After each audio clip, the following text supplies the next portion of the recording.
right. Well, gosh darn it. Good morning. Holy cow. Look at all the people in here. Good morning. In case we haven't met, my name is Doug, and this is Doppler'S Gear Garage, and this is what we do on Saturday morning. And so glad that you're here. And if we have met, well, you know who I am, and you know why we're here. So, gosh darn it. First of all, let me just very quickly say, David, hello again. I've already said hi, but what may worry, right? Brayden.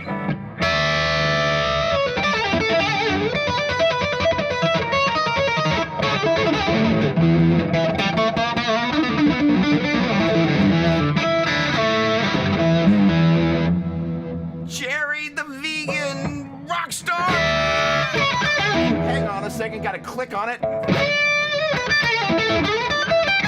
Flooded out in northern Chicagoland, holy cow!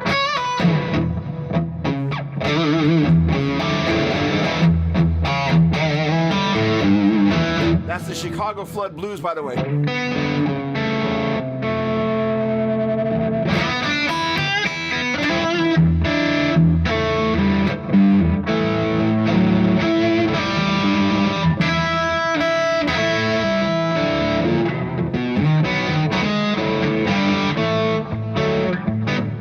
Summertime.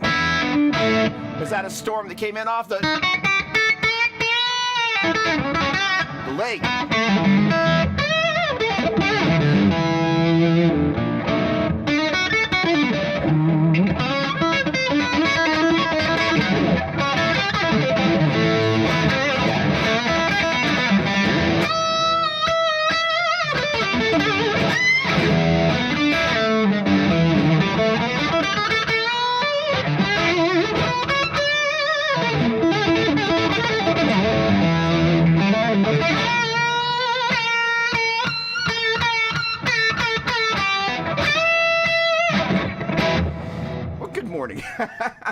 Jose, what's going on, my man?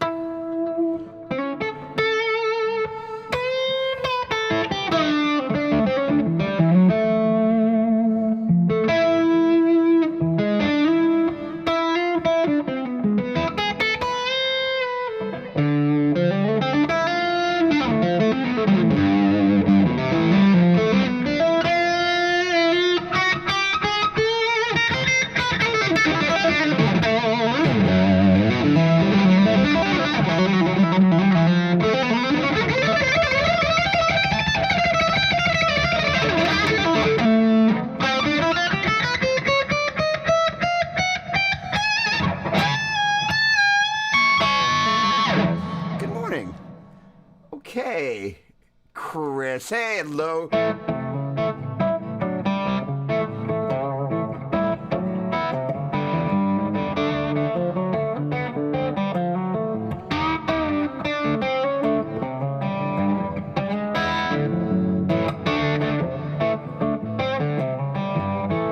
Thanks for sending those questions through.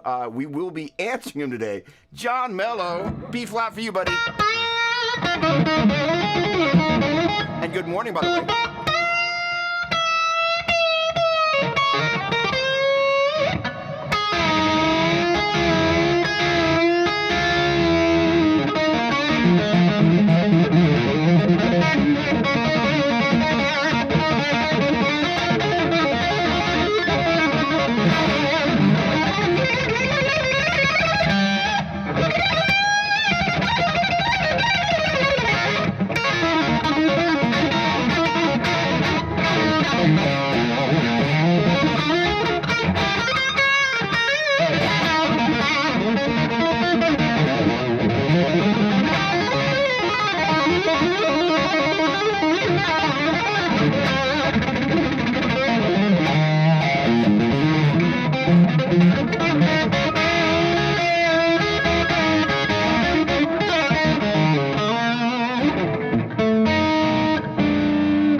John. All right, gosh darn it, Albert. Oh my word. Okay, I'm gonna cut it off in just a moment with a salutation. Otherwise, I'm gonna be here playing all day.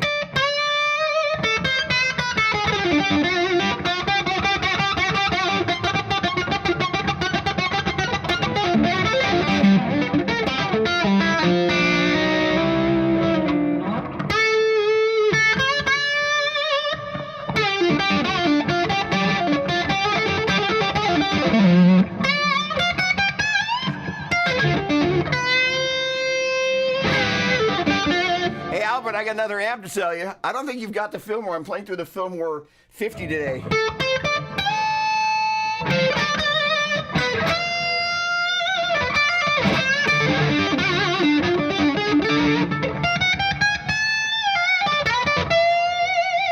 Kind of like a Marshall meets a boogie and had like a little of Love Child, a distorted tone. So pretty. It's got that bloom, right? But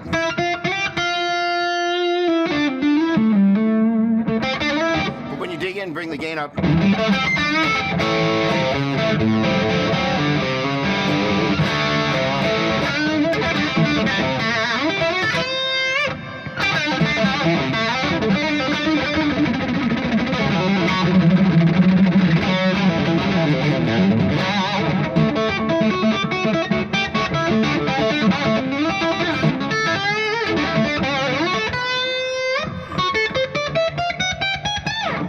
Little self-indulgent there. All right.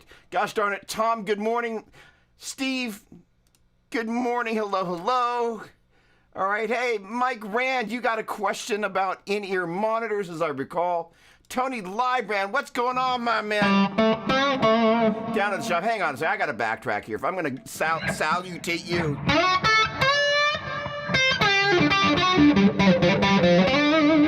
Tom, that's for you, my friend. Steve Greenleaf.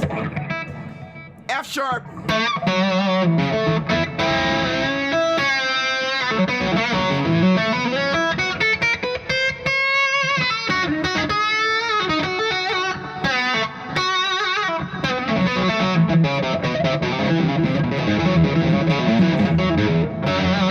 Greetings to you, my friend. Okie dokie artichoke. James Ford. Oh, we're back in A.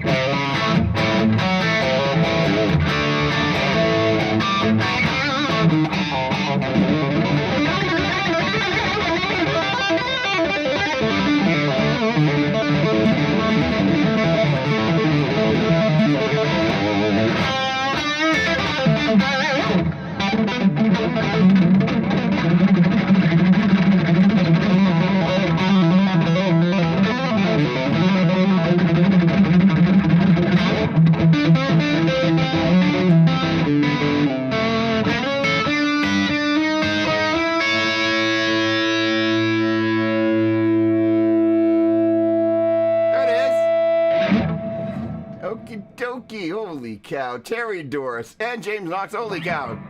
I'm happy where they are. All right. What's going on, Terry?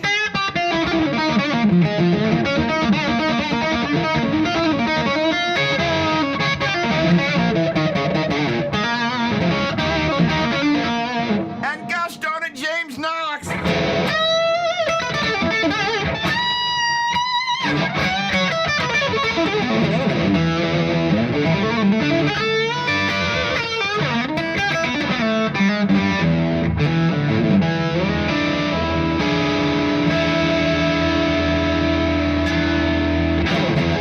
Holy cow. All right. Awesome. First of all, let's just get right down to business, ladies and gentlemen. Thank you, Steve. Raising them up. Come on. You know what time it is. So I've got my Pete's and Melissa's mug. She's basically, Melissa means honeybee, for those of you that didn't know. I didn't know till I met her. But the point being is this is my Pete's in combination with some muscle milk. Got to have your muscle milk and build those muscles or something. Let me know where it is that you're coming from and what it is that is in your mug or glass this morning. Okay. Hey, holy cow, there's a few more here. Hang on a second. Steve Embry, my dear friend, I have known you for... Is that a Firebird or an Explorer? That's an Explorer, it looks like.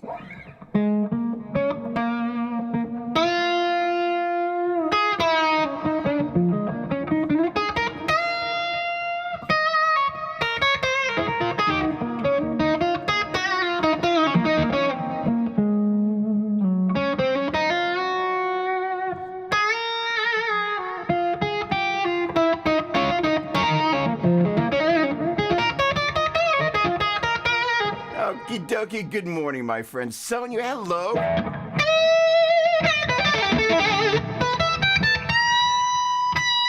That's a pretty note.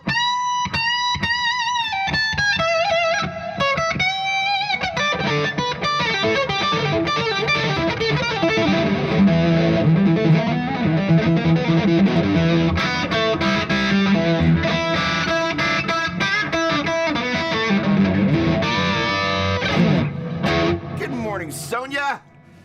Jimmy Ward. No, what, C sharp.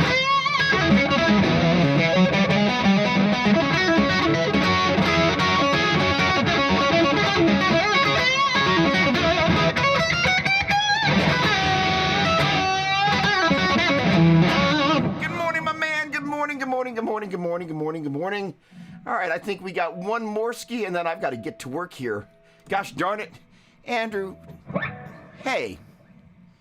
E flat, our favorite key.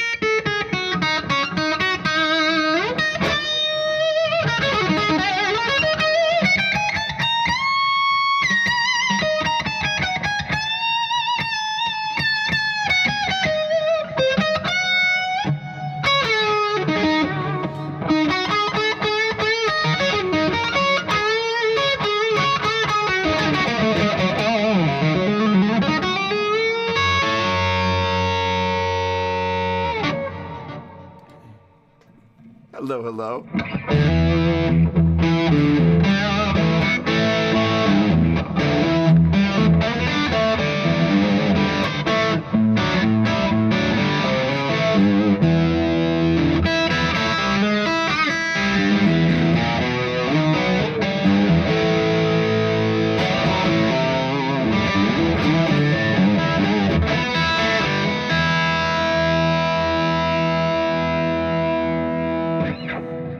Matt King, you know what I'm going to do?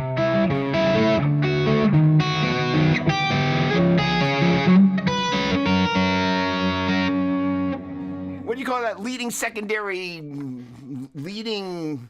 Matt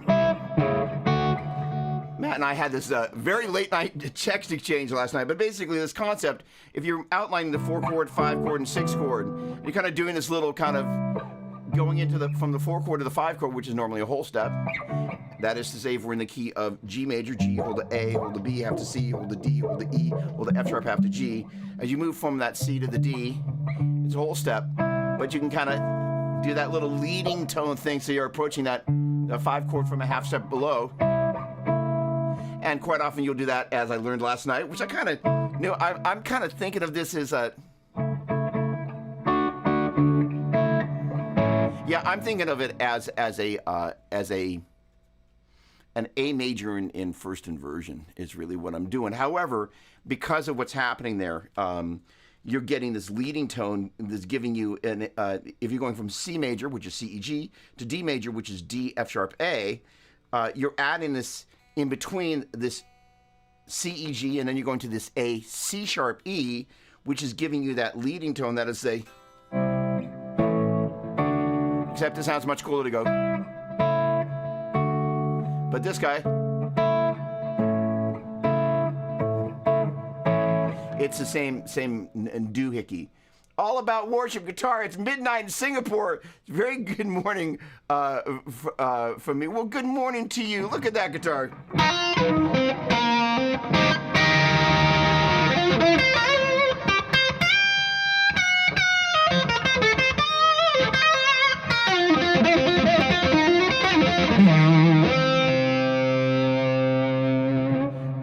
Good evening to you. Thanks so much for hanging out with us at the wee hours. Awesome. There we go. Secondary leading tone 7th chord. There you go. And again, thanks for staying up. And I love that guitar, by the way. Are you excited about Helix Stadium? That's what I want to know. All right, last but not least, hey, any word on 15-minute fundamentals? Pentatonic chords are the good stuff yet, my man. Eric, all right, this is going to be the last one because I got to get to work here.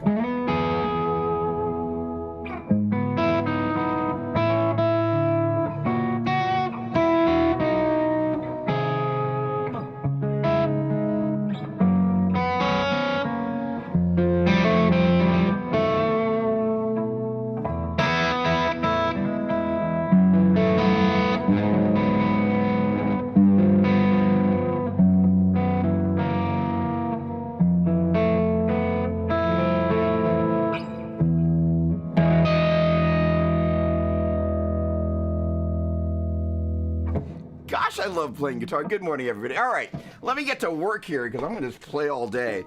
All right, let's jump first of all before I get any further because Chris always sends these through. And again, gosh darn it, where are you, Chris? You're hiding here. Hang on a second. Chris's questions. Holy cow! I didn't accidentally delete that, did I? There we go. All right, it is that time. Look at that. All right, gosh darn it. Oh, hang on a second. I will get to Chris's questions in just a second, but Anthony, Anton Shred, asked about the course material, which is a great question. So the very short version is that I am working a lot on a number of things trying to get them moved forward towards the finish line. Some of the stuff I can talk about. Actually, the vast majority I can talk about. There's one thing that I'm working on kind of in the background that I can't talk about, but we'll know more when we know more.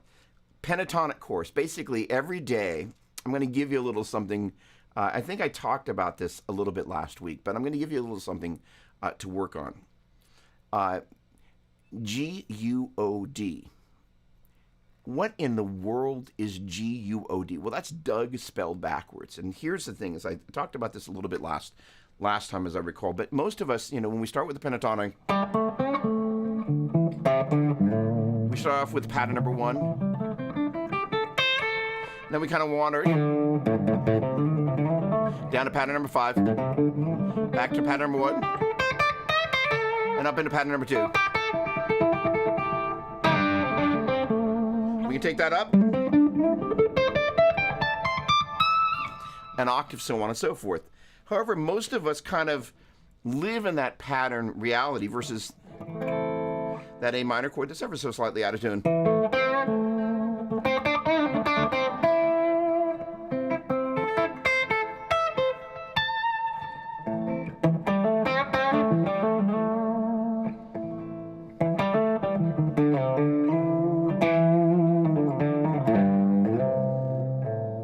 So those are the chord tones that are 3 of the 5 tones of the minor pentatonic. And if you actually know that that's the 1, well, this is the 1, flat 3, 4, 5, flat 7, 1, and you know that's the 1, flat 3, and 5, and you know this is 1, 5, 1, flat 3, 5, 1, then being able to do that in a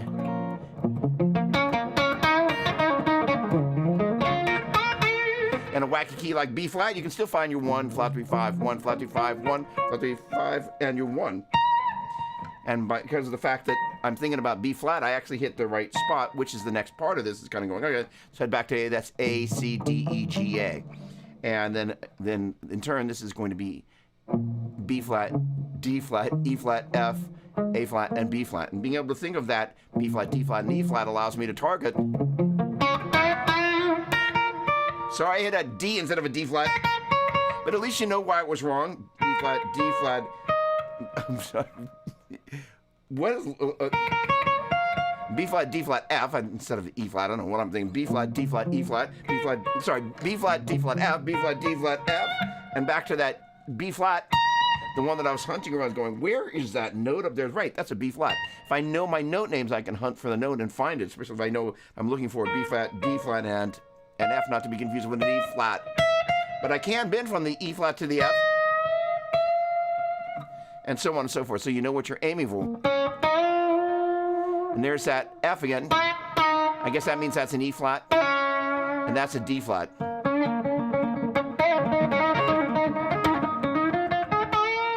So what you begin to associate is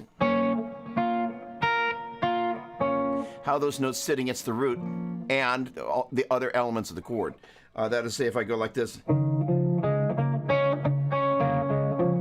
And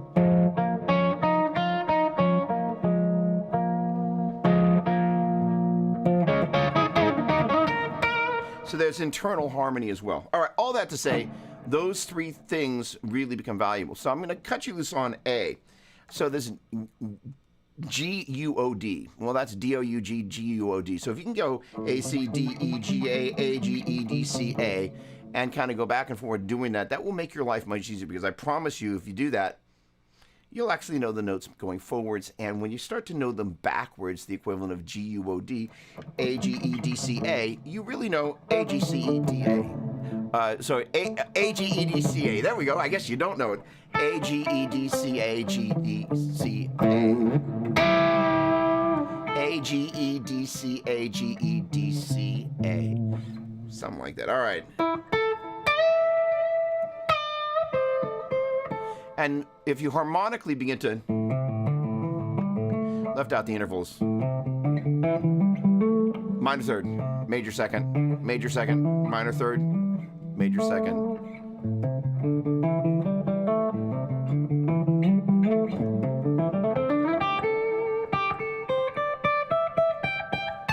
And that's the foundation of being able to, instead of playing out of these boxes visually,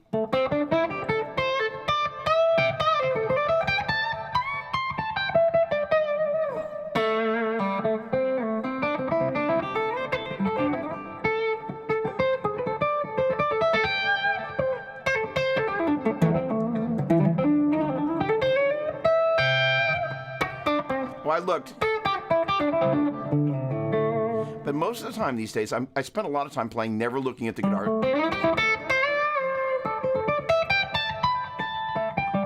And that was a B natural, by the way. Which, by the way, means if you know that's an E, A, and C, that B.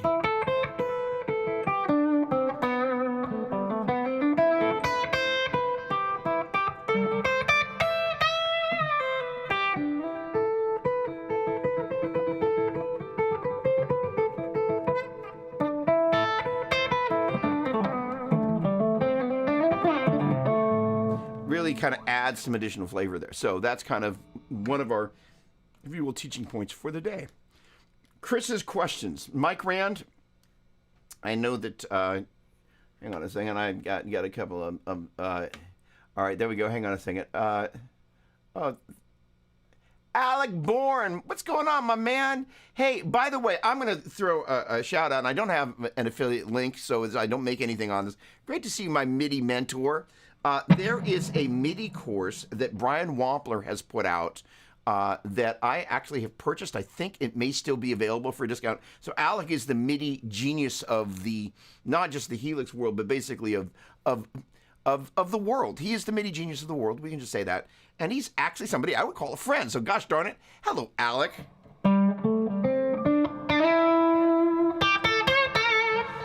And I'm not running any MIDI today.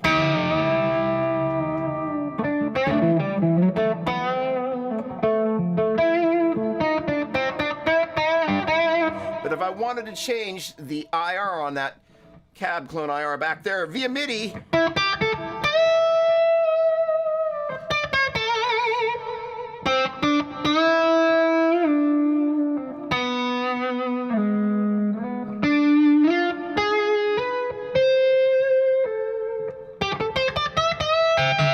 I could. What is the link to that? Hang on, let me see if I can put that in here. Because I have this course. Let's see if I can get the Brian Wampler course easily. Otherwise, I'm going to jump out of this. But it's what I've seen thus far is promising. And that I want to become a MIDI kind of, all right, look too long. All right. I want to become much more eloquent at MIDI. So I'm excited about that.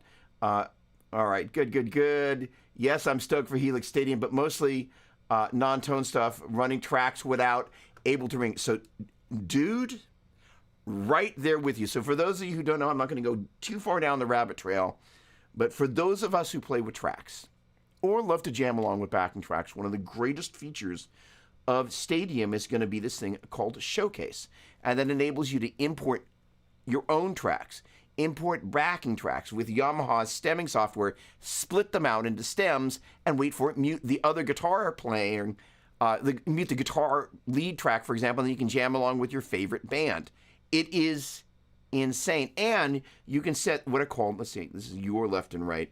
You can set flags along the timeline that'll change presets automatically for you so you don't have to do anything.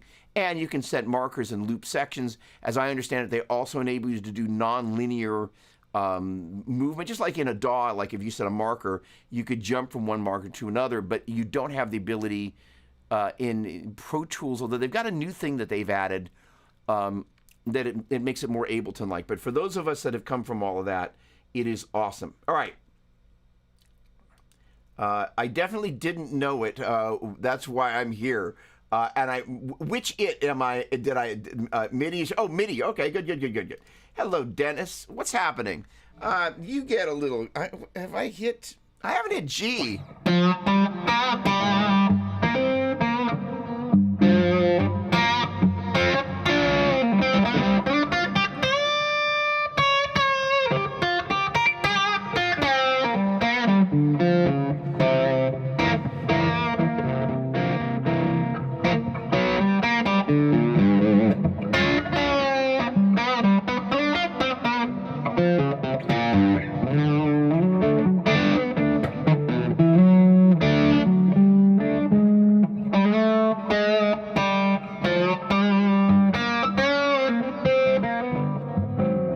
Yeah, I kind of ran into a dead end there, so.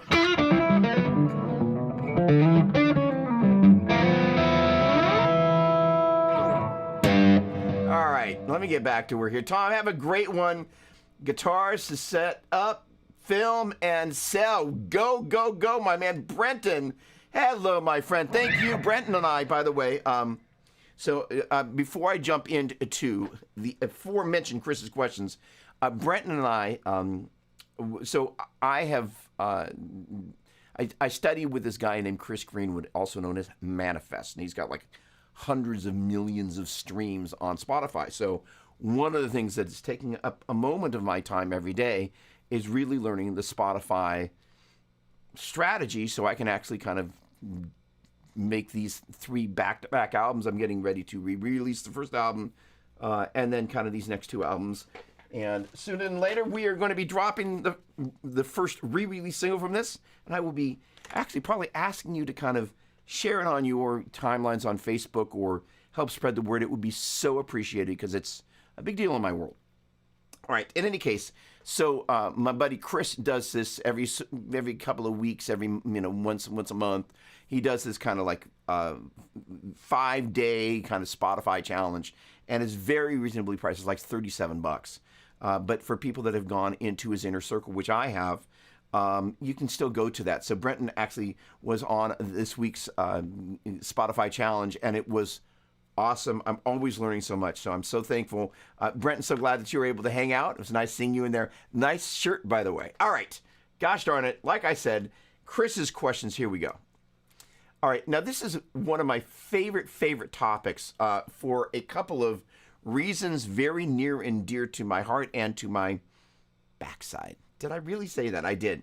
So behind me, you're going to see on my, hey, I actually got it this time. On my right-hand side, that is a new amp as of this week. I'm not playing through it at the moment. Right now, I'm playing through the Fillmore 50.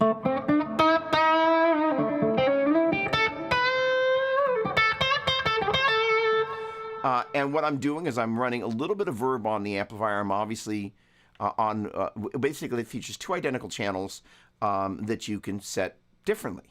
They each have 3 gain modes: clean, whatever the middle one is, then the most gain, which is where I am right now. What's neat is you can bring it down, volume was.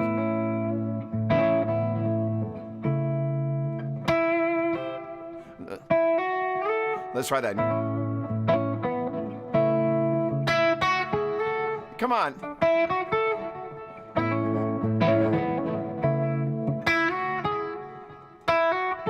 That's the one.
pretty sound, just gorgeous amp. In any case, what's happening our signal chain wise, because now we're going to kind of get down into the weeds about all this. Although that particular setup is mono, what I'm doing is actually kind of interesting, and for all of us that kind of spend time recording at home or playing at home or kind of have to deal with home volume, this is, to me, a big deal, and I think will be for many of you. So that amplifier, I'm just running straight in from the guitar. And in turn, what's happening is out of the speaker out, I'm running into that cab clone IR Plus. And that is not only, it features when you need it an internal reactive load, but it also features an attenuator. And I've got that puppy stepped down to almost all the way down and then back one. So it is dramatically reducing the amount of volume coming out of the amplifier. But the important thing about what's happening is because I'm utilizing the actual speaker cabinet, the amplifier is still seeing the impedance curve from the speaker. And it means the power amp section is responding to the way that speaker is interacting with the power amp section. It's a big deal. It matters a lot. But the other thing is, if I had that thing at the actual volume, it would be blaring. And part of the magic of a tube amp is getting the power amp section opened up, because you get this natural part of that natural tube compression, and that sustain.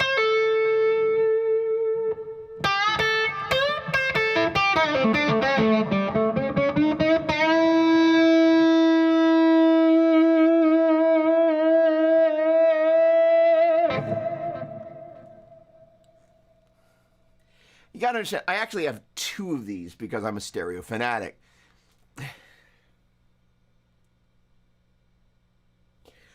That amp until yesterday, I've got two of them. One I've spent a lot of time playing with, and it wasn't until I set that one up on top of there and I looked and all the knobs were at zero, and I'm like, don't tell Melissa. I'd never plugged into it and played it. I'm like, when you've got a boogie amp, it's new that all the knobs are zero, and I was like, I've never played this amp. And I fired it up, and I'm like, oh. Because I have the second one, and the goal is they're going to be running stereo, which gets us to part of Chris's question in a moment. But the point being is that way I've got the amp and the cabinet actually talking to each other. In turn, the reactive, I should say the attenuator there, when you connect a speaker cabinet kind of on the through there, it removes the reactive load. But it still does load the IRs in there, and that's what you're hearing. You're hearing a Lone Star 23 cabinet, which is very close to what that cabinet is. And in turn, that's just coming straight into the DAW, where I am running a little bit of delay and a little additional reverb. In fact, let me demonstrate what that sounds like with both of those off, so you can hear the reverb in the amp.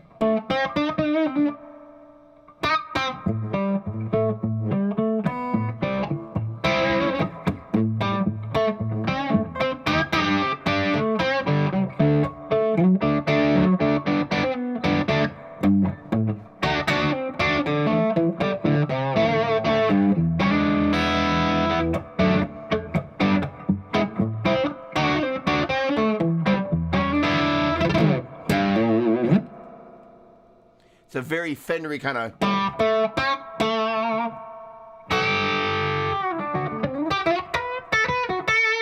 Here's the delay added. This is a Cooper time cube. And that's on a bus, if you will, in an application called Console, which is part of the kind of Universal Audio framework there. So it's basically like a virtual console, and that is a virtual delay. Stereo. So what that's enabling me to do is create a stereo image, even though it's just the delays going left and right.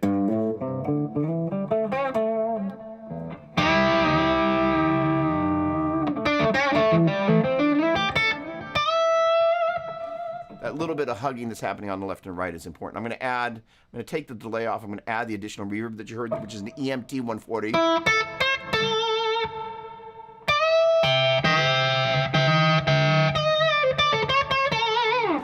Now, it's one of the things the worship guys do. They'll actually use multiple reverbs. And I'm using, again, the combination of the amp reverb.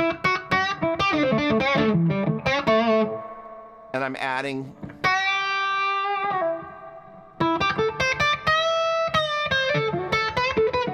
on top. And when I took the amp reverb off, I noticed it just took a little bit of the ambient vibe away. Here's now adding the delay.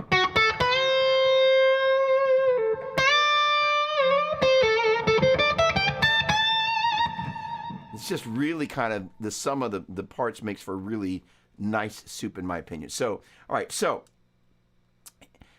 Chris's question was, because if you look behind me, Tweedledee and Tweedle 2, because they're not dumb. You're not hearing them right now, but basically the way I've got them set up is in stereo. And his question was really, it was so timely. I read it, I was like, oh my word, let's go this. So his question was, do you put effects in one loop and not the other? So basically the way I have those set up, and I started to do it yesterday, and I just ran out of time by the time I was done setting up all these rigs and doing so. By the way, what was the stupidest thing? Feel free to put it in the chat or not. What was the stupidest thing you did yesterday? So the funny thing is, in the midst of all of this, I broke two strings. I broke a high E string and a B string, and I was going to shoot this demo yesterday. And so I went upstairs and I swapped out the high E string and the B string. I broke one and then I broke the other. And I've got this guitar set up with 10 through 46, and I just wasn't thinking. And I put a 9 and 11 on there, which, of course, out of a 9 through 42 set. I came back down and was like, why is the guitar just not playing in tune? And I just wasn't centered where I needed to be. And finally, at about 10 o'clock last night, I went, all right, just not today. Come back. You'll do a better job. It's okay. But that was my stupid moment of the day. All right, so as it relates to those two amps, basically what you've got is a slave and a master. And the idea is that I'm going into the front end of one amplifier. That one right there. And if you take a look right there, there's the Andy Timmons Keeley Halo pedal. And so what I'm doing is I'm coming out, and the really cool thing about those amps, they're Tweed amps, which traditionally don't have an effects loop, but they do. And they traditionally don't have a reverb, but they do. So I'm coming out of the guitar into amp number 1, the master amp. In turn, I'm coming out of the effects loop into the Keeley Andy Timmons signature Halo pedal.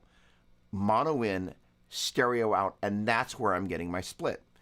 The right output goes into the amp that when I'm turned around is on my left, but when I'm listening through my monitors and when I'm listening with my back to the amps, that's on the right, and wait for it, that's the left output. What I do, however, is I run, again, the right output into the power amp in / effects return, and I do the exact same thing on that one on the power amp in / effects return. And in that fashion, that is the only preamp that's running. And then you're leveraging the power amp section of both amps. Now, there is some nuance on there, and I think he asked about this. Do I set the amp knobs exactly the same? So there is some subtlety to this. Many amps, especially in Boogie World, the master volume and the presence control come after the effects loop. So in particular, if you want them to match one another, even though I'm using different speaker cabinets, there is a Cab Clone IR Plus right there, and the Cab Clone IR Plus right there I stole from that rack right there that's obviously missing something. And so the goal here is initially is to make the amp sound basically identical, but we're using this as a stereo delay to get the separation kind of left and right, and also because the two amps are never going to sound totally identical, you get kind of this blended voicing, which is pretty cool. The other thing you can do is use a different IR on one of the amps. Now, when I first kind of set them up, this one, I copied the settings of the way I had this one, with the exception of the fact there's a 3-way attenuation control, as I recall. But it doesn't just control attenuation controls, whether you're running both tubes in, that is the setting number 1 is the first setting is both tubes in pentode, which is the maximum amount of headroom and volume. Then both tubes in triode, so you're reducing the efficiency of the tubes. And then one tube, I think in pentode or triode. I don't remember. The middle setting is where I had that one set, and this one I actually put it all the way up, and they were slightly disparate, but they sounded really cool together because the power amp sections were operating a little bit differently. However, I ended up bringing that one all the way up to the both tubes in pentode, and I was like, wow, it sounds great. So the idea is that thankfully the way these particular amps are set up, the master volume happens before the effects loop. And so what it means is that not only can that one drive all the tone of the front end of that, but I can turn both amps up and down with one master volume. And that's a big deal on this type of rig. Most of the boogie amps that I've got here, the master volume happens after the effects loop split. So if you want to bring one amp up or down, you got to go back and match both amps. And most of the time, the presence control is after the effects loop because it happens in the power amp section of the amplifier. So you also got to make sure that your presence controls are set. But the nuance of that is really, really cool. So what I'm kind of figuring out that I didn't have time to do here is how I can kind of toggle between the different setups kind of in real time, and you can get a chance to hear that. But it was a great question. It was so perfectly on time because so much of my day yesterday was spent. By the way, I got these little carts that some of you might want to know about. This is kind of where a bunch of my day got spent as well. This little groovy little thing here, $59 on Amazon, but enables you to kind of, and this is not part of, this is from a Triad Orbit IO thing. So I've got this on here, but basically it enables you to roll these guys around. Pretty much everything in my studio is on wheels, and those guys are using that same sort of a setup. That's a really, it took me a minute to kind of figure out how to get all this stuff kind of where I needed it to be and all of that, but it's pretty dialed right now, and I'm very, very, very happy. The other question that he has is, do I put effects in one loop and not the other? It's a really great question. So Maddie, John Petrucci's tech, and I have become, I'll say friends. I don't know what he'd say. He's actually one of my favorite people in the world. He's got the biggest heart of pretty much anybody I've ever met. He and John have worked together for decades, and he is the best of the best, as is John Petrucci. But one of the things he talked about was that he saw years ago that there was a guy at a show that he saw was running into an amp. But basically one of the things you can do is you can jumper, like on a Marshall. You go into one input and then you jump between the second input of channel 1, not channel 1, the second input, right? There's a bright and normal, and you jumper from, say you go into the normal, you jumper the second input for normal into the first input, if you want to, of the bright channel, and then you can kind of blend them together. What this person had done was actually jumpered that output into another amp, and they were running effects on that. So basically what they were doing was basically doing a wet, dry rig, and they could use a volume pedal to bring up just the effects on a separate amp, which is really, really clever. I actually haven't done it like that because I'm a stereo fanatic. So I would take a similar concept but tap it off kind of using one of the outputs from like Cab Clone IR or whatever. There are other ways to do it to get basically your dry amps in the center, and then you put your effects left and right. So it's a great question. And, for example, if you think about Van Halen 1, although there's effect on the left-hand side, you've got all this reverb and delay happening over here, but the main guitar is on one side. So it can be very effective, and it can definitely create space in the mix, which is great. All right, I know you really like, I'm going to say love, the Epiphone Les Paul. What about it makes it great? The hardware, the wood use, the quality assembly. So this pertains to any guitar. So we talked a little bit about this the time before last. But the thing about a guitar, the number one most important thing, if we're going to be really honest, the first thing that we gravitate towards is, is the beauty factor or the Gumby factor. If the guitar looks like Gumby, I'm probably just kind of go, I just can't do that, right? Which is a really stupid and limiting belief. But if I'm like, I can't get into my zone because the guitar just looks dumb. I know it's a stupid thing to say, but it's part of it. So, all right. That said, the most important thing is what happens when I kind of go,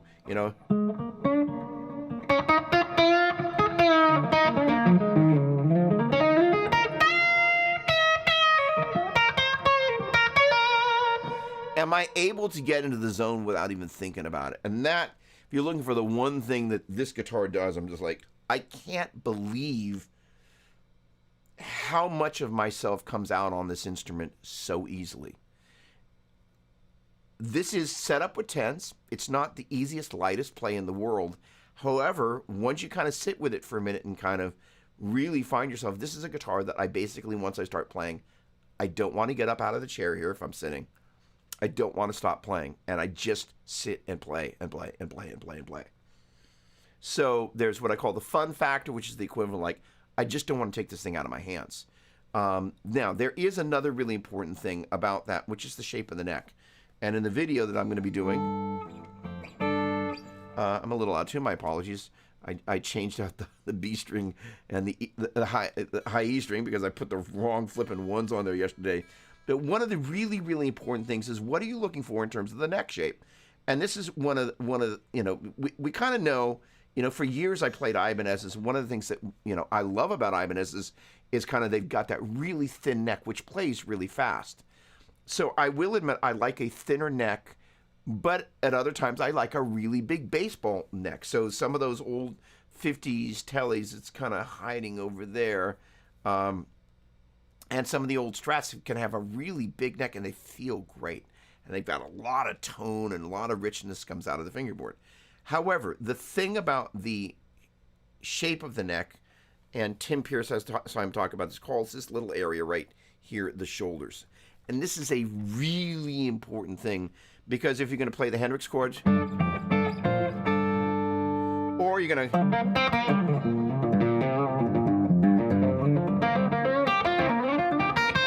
as a pentatonic player, be able to kind of still have the thumb visible around the top of the neck, and still hit the first and third fingers there.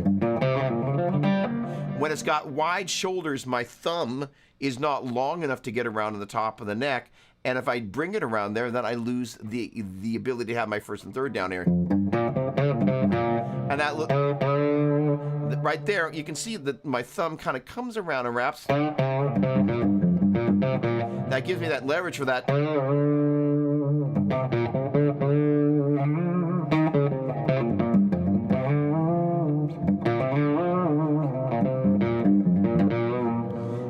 I'm not going to do that first finger whole step bend. But the point being is that that's a really big deal if you spend time with the Pentatonic. The other thing is it is a slightly thinner neck than a 50s Les Paul, thinner this way. And so collectively, that also is going to reduce the amount of hand it takes to get the thumb around to the top of the neck. And if you spend any time, again, with the Hendrix thing, or again... All right, so what else do I love about it? Because this is a great series of questions, because it really comes down to any guitar. I am, you know, I am a graduate, no, I'm a student of the Jeff Beck School of Music. So the idea is how many different tones, I've got everything all the way up. And this is something I'm trying to figure out if I'm going to put in this video. But the idea is if I start off with, basically, here's the bridge pickup all the way up.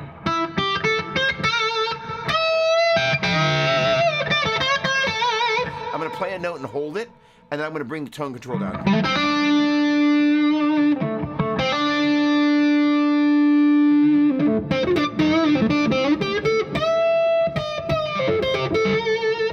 That's a little bit more than I want to do.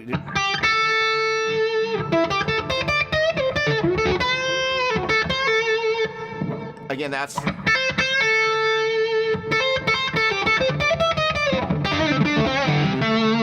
and that... so it allows you to have that edge, but when you want to...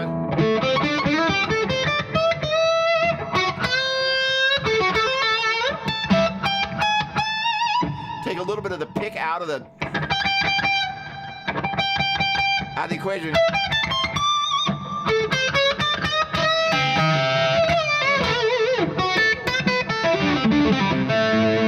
Conversely, I'm going to bring that all the way up. Now bring the volume control down.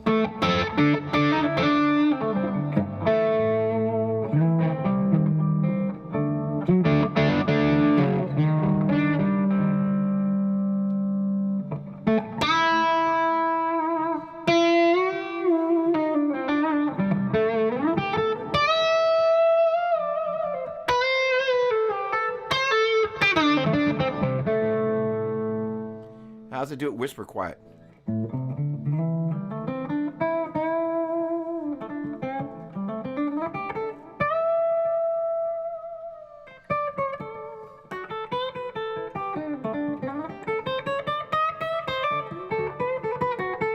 Bring the tone go down. I'm going to let you hear that.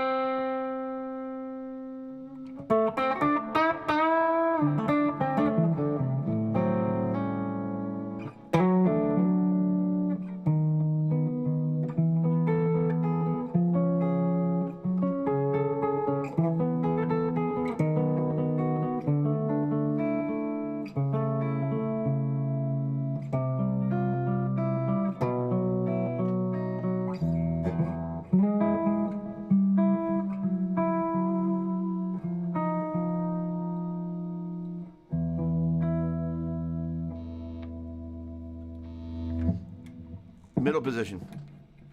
I'm kind of going down the rabbit trail, but so the deal is both pickups in the great sound.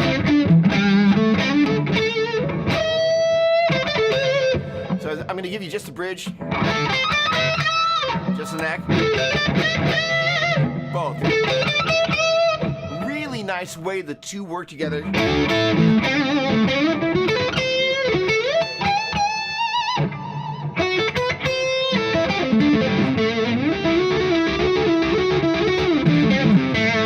Dial out some of the bridge or the neck pickup, and you're going to hear it.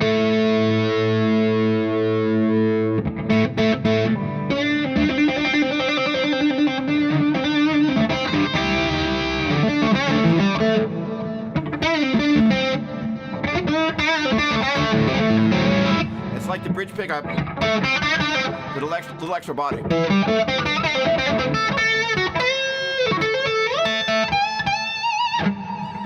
Bring it down even further. Bring it down far enough, it'll start to starve this circuit for juice. But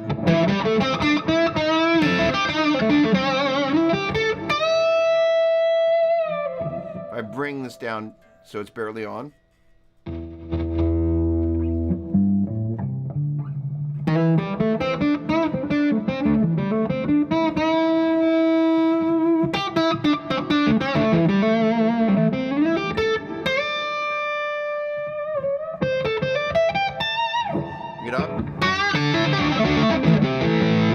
The opposite direction. I'm going to take, they're both up, bring the bridge pickup down. That gives us the vibe,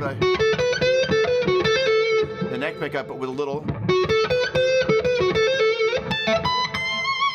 bit of add on top.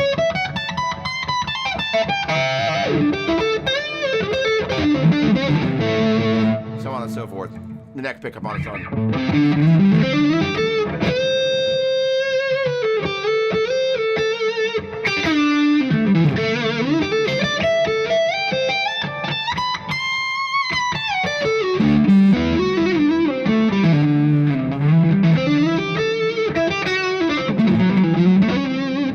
Going to volume down, all the way down.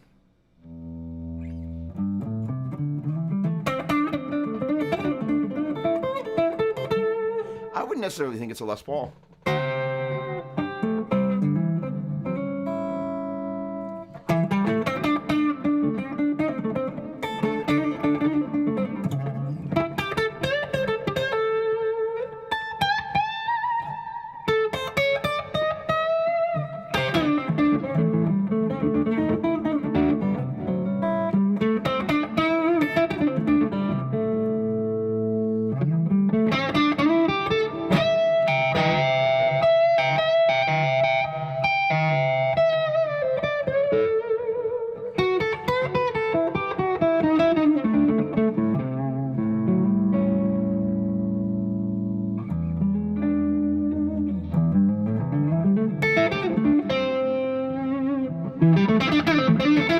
Well, that's nice right there.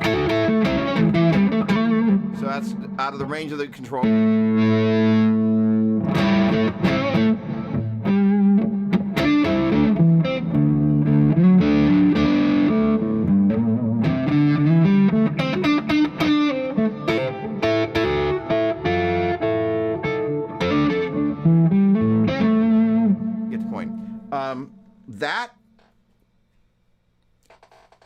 bunch of Les Pauls in the room.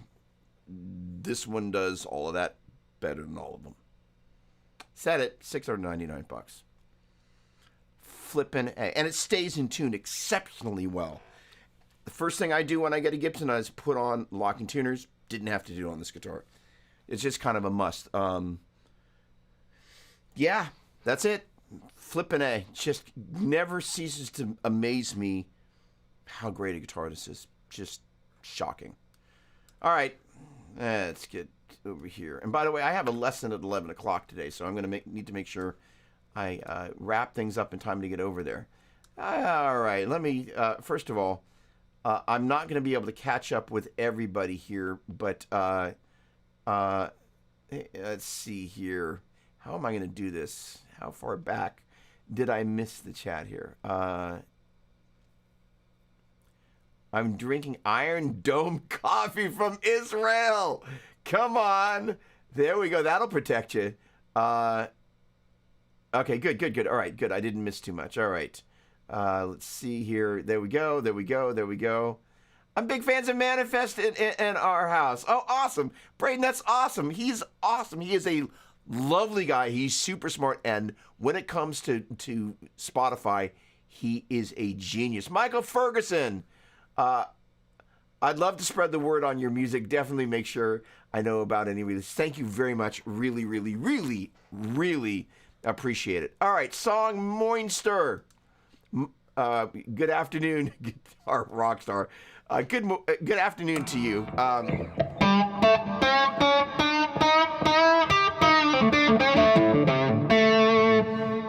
don't know, kind of.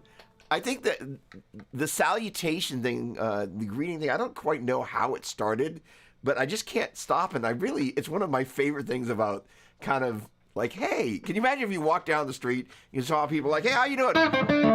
Great. How about you? Oh, awesome. I think if we greeted each other without hitting people with guitars, but hitting them with a riff, the world would be a better place. That's what I got to say about that. Okay, wow, okay, great question. So, it's around the corner. So, the Catalyst, if you go on to Reverb, and I've said this before, but I will say it again. If you go on to Reverb, in the price point, the Catalyst is the best-selling amplifier on the market. It's kind of like it's the $200 to $600 range, give or take. It's like $399 or $499. That is, say, the Catalyst 100. I have the CX, but the majority of the time I've spent is on the regular Catalyst. So there's a kind of a preset model selection dial that kind of click switches between them. I am most fond of, because of what I've used it for. There is one that is got compression on it and is basically an AC30 type of a deal, which sounds phenomenal. There's the high gainiest one, which I also love. And then there is also one that is kind of some sort of Dumble-y type of a deal that I've spent a huge amount of time playing through. And like last week when I played at the end of the show, Knocking on Heaven's Door, that was done on my Catalyst. I mean, the whole thing was done on the Catalyst. And I remember sending the stuff to Joe. And I think I made some comment, like, I might redo some. I was like, and one of the tracks, he was like, don't touch anything, it's perfect. I was like, okay. Now, in all honesty, I'm going to move some of the guitars a little bit. My guitars, that is. Just nudge them a little bit in the timeline. And simply because I want them to sit a little bit. But it was interesting. I was listening to that song this morning. And Joe's guitar just sits in the time, just like boom. And I'm kind of like, get excited. I pull ahead. And I pull back. And part of the thing about time...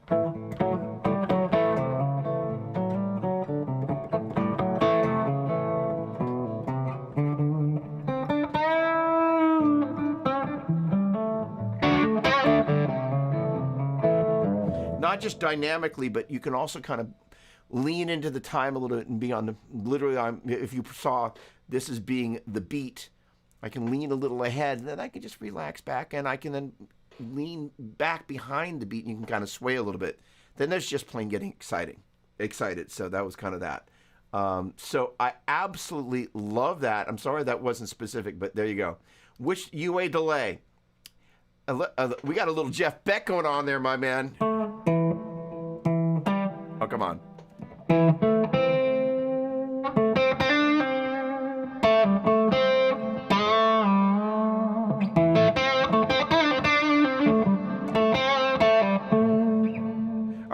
All right, that is the Cooper Time Cube, and it is the greatest delay ever. What it is, the original delay was actually a garden hose, and the thing about this particular delay, let's see if I can do this without breaking anything. Let me bring it up here, and let me bring it up here. Is that the instance that's up and running? There we go. So let's see if we can do that, and let's see if I can, first of all the people that are watching, in case we haven't met, my name is Doug. This is Doppler's Gear Garage. Thank you for hanging out. If you got any questions about gear or guitar or anything, drop them down below. That'd be great. And thank you for hanging out. Okay, this is, and I apologize if I go to some screen that's completely whacked. Come on, give me the time cube. All right, hang on a second. Well, there I am. Hello. There's my mouse. Great. I'm looking for UA aux 1 insert. There we go. Hey, I got it. All right, so that is the Cooper Time Cube, and that is the coolest delay in the world. Oh, wow, I can kind of... All right, so let me just do a little something here. I'm going to bring... Can I bring this into this window? There we go. Oh, awesome. All right, let me just do something real quick. That's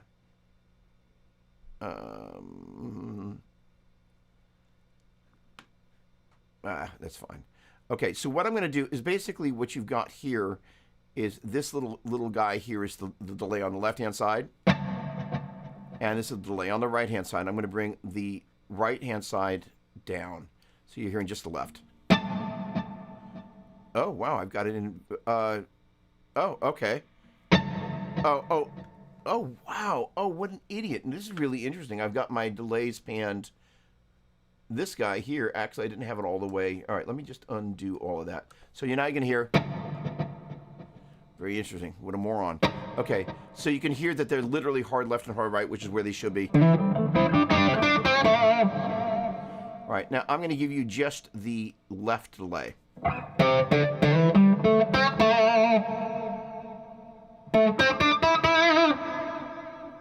right, now I'm going to give you just the right delay. Now I'm going to give you both.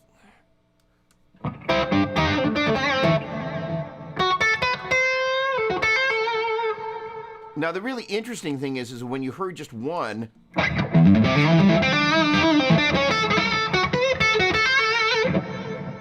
it's not super hot, but when you bring in, wait for it, both of them, but in stereo, if they were set to the same delay time, just slightly offset, it wouldn't give you the same kind of 3D effect as what we've got, where, as you see, oh, this is interesting. I've done something here and this is purposeful. If you look kind of at the numbers, it's 448 milliseconds and 532. And I've done that.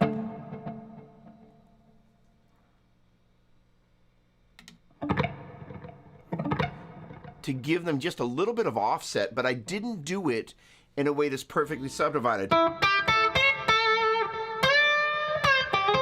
this is one of the things that I learned from John Cuniberti is in working with in studio with Joe Satriani, was one of the things that John mentioned was sometimes if you beat sync the delay, if the drums move a little bit or anything moves in the time, all of a sudden the beat sync delay, it starts to flam against something. And a drummer, what they're going to do that's great is generally the kick drum is right in the right smack on the grid.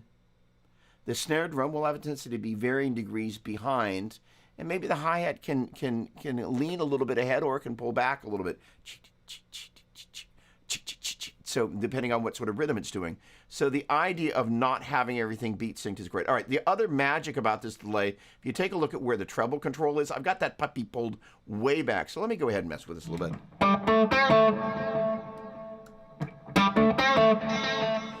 Like, whoa, okay, now that's max, so let's just bring it back to a reasonable in the middle kind of place.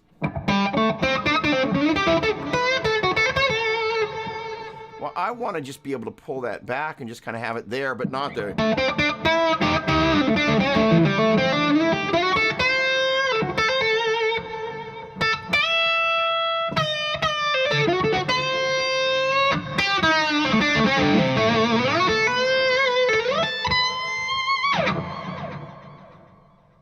And in combination with the reverb, it's just flipping nuts. So in any case, let me get to the right application. I'm in Ecamm Live. Let me get back to my main window, and we're going to go there. Good. So that delay. So the other thing about it is over there, I'm not going to grab it. There is a delay that UA makes that's part of the UA effects line called the Starlight. And the Cooper Time Cube is in the Starlight. And this is one of my favorite things about the UA effects is, first of all, that's the EMT reverb, the 140 that used to be in the Plant Studios here in the San Francisco Bay Area, where they did like Rumors and like a million brilliant records were recorded. So that reverb is on tons of bazillion selling songs, like Dreams, it's on there, right? Like any of the big giant Fleetwood Mac hits off Rumors, that EMT reverb was on there. But the Golden has the EMT 140, and also the Golden Reverb from UA Effects has the EMT 140, and it also has the Lexicon 224. Those are my two go-to reverbs because I love them. And then the ability on the Starlight to use the Cooper Time Cube and have that built in there is just flippin' gravy. So there you have it. All right, good. Is that the Jensen Blackbird in the Lone Star 23 cabinet? That is a great question to which I do not have the answer.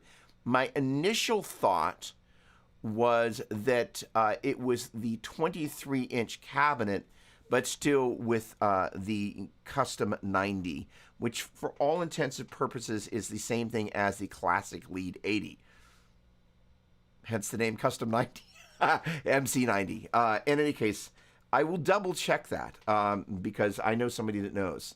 But I really, really like the sound of it. It really works well. Carlos, gosh darn it. And that's a funny looking EVH guitar there.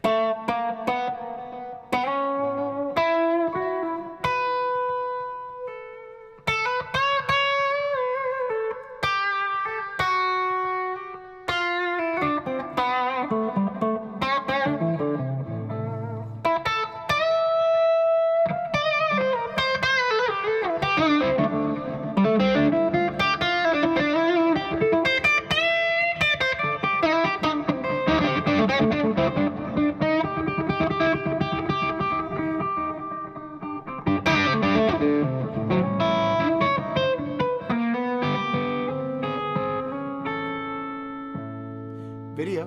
What's going on, my man? Great to see you. All right. Gosh darn it, Paul. Hey, I sent you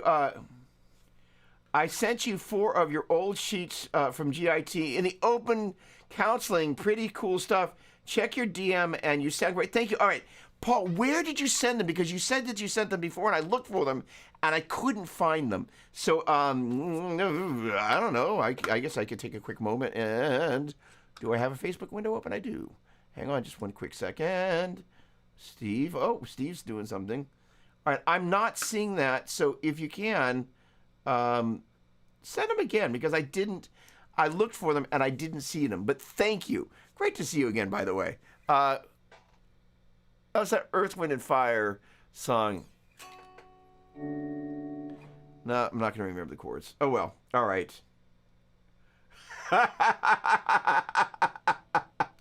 Share your coffee has holes in it. It doesn't work.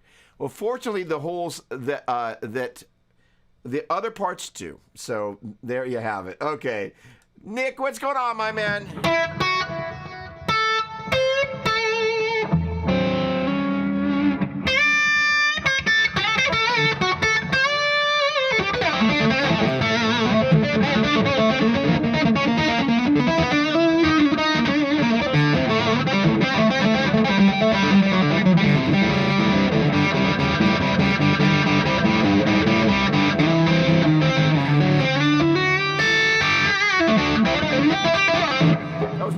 things that I didn't mention before. One of the things that I'm not there with yet.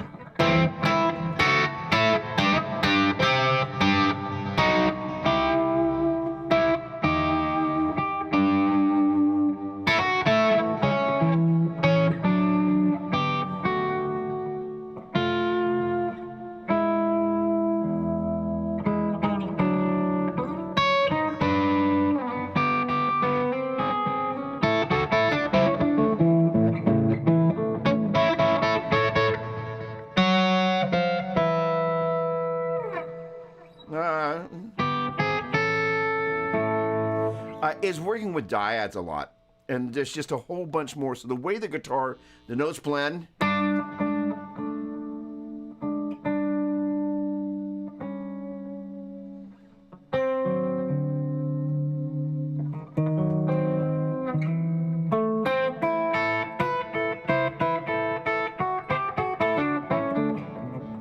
right? I didn't mention the pickups. So the pickups are really, they're the microphone.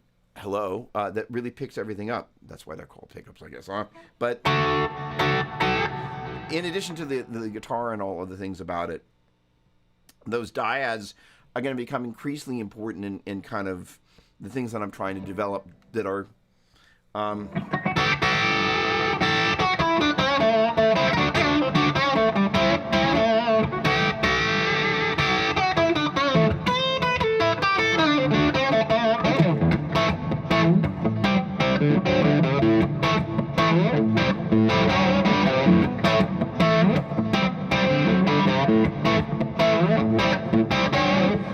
kind of things that hopefully when you hear it, you kind of go, that could be Doug.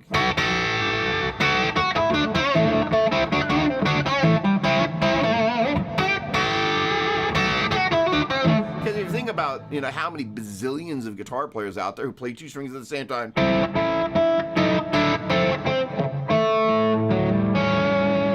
And finding ways...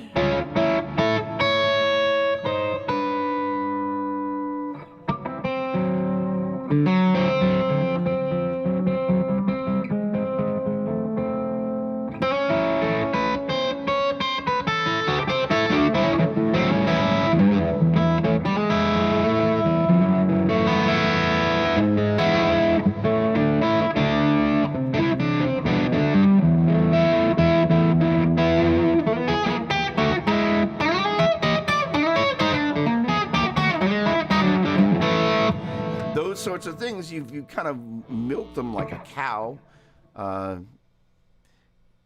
They can become things that people can kind of go, I think it's that guy, right? That's so important to me. In any case, all right. How do I do stereo miking? It's a great question. First of all, you can't see it, but behind that little rack there is a DPA.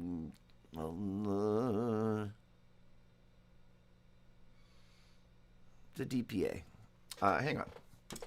Let me get the DPA model because I always kind of forget Sweetwater. I want to say 1073, but that's a Neve. I've got a Neve stereo preamp over here. DPA. Come on. Give me what I'm looking for. All right. Sorry, but this matters for those of us that are total thorough. There we go.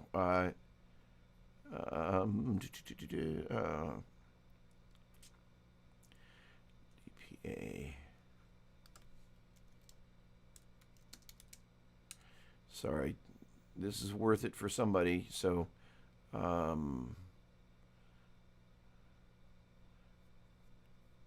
my apologies. I could go over and look on it, but it's this little pencil mic.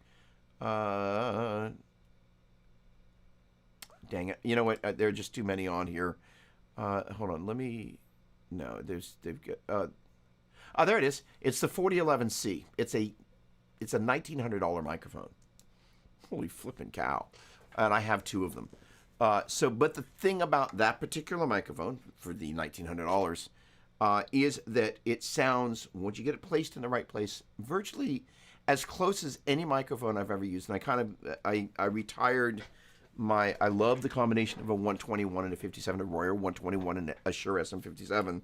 However, for the Mesa Boogies, every amp, if you think about everybody that's in your family and you recognize the sound of their voice, every amp has its kind of own unique voice. And sometimes there's certain frequencies that certain mic combinations can get, and other times they can't. And so the 2011C is the only microphone that I've been able to put in front of a Boogie and go, that sounds exactly like my Boogie. So if I want to mic two of them, I put two of them up. It gets expensive, but that is a reality. And they are fabulous mics, and they can handle a huge amount of SPL, signal pressure level, and they're fabulous. They're not cheap, but they are worth the money. Rick Harrison.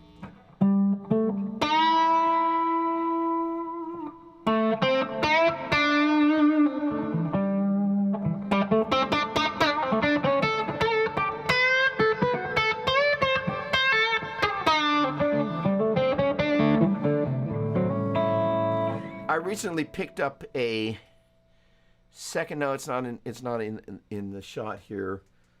A second TA Transatlantic 15, and it's basically it's Boogie's take on an AC30. Well, technically an AC15. The 30 watt one does it. I actually am not a big fan of the AC15. Not my favorite amp. AC30 I absolutely love. There's just something about the 15s that I've played that I just kind of like just didn't quite do it for me. But the Transatlantic TA15, I bought the second one, and there's a guitar here that Rick built that is one of my other favorite guitars. There it is. That is, I'm specifically saving it for these songs that are on the vocal album, where I'm kind of going for this AC30 type of a vibe, and that kind of custom telly vibe with that is just absolutely phenomenal. So thank you so much. Yes, and I'll just warn you, Brian. I'm an expensive friend, so But the deal is the different setups. It's really, and that's what kind of yesterday. Ideally, it wouldn't have taken my entire day to get everything dialed. But now that I've got kind of these little rolling setups down, and this little Gibson amp here, by the way, and I don't think I've got power running to it, so I can't demo it. Flippin' also sounds great. So all these amps each have their own quality. The funny thing is all it's an awful lot of heavy lifting for a $699 guitar, except for the fact that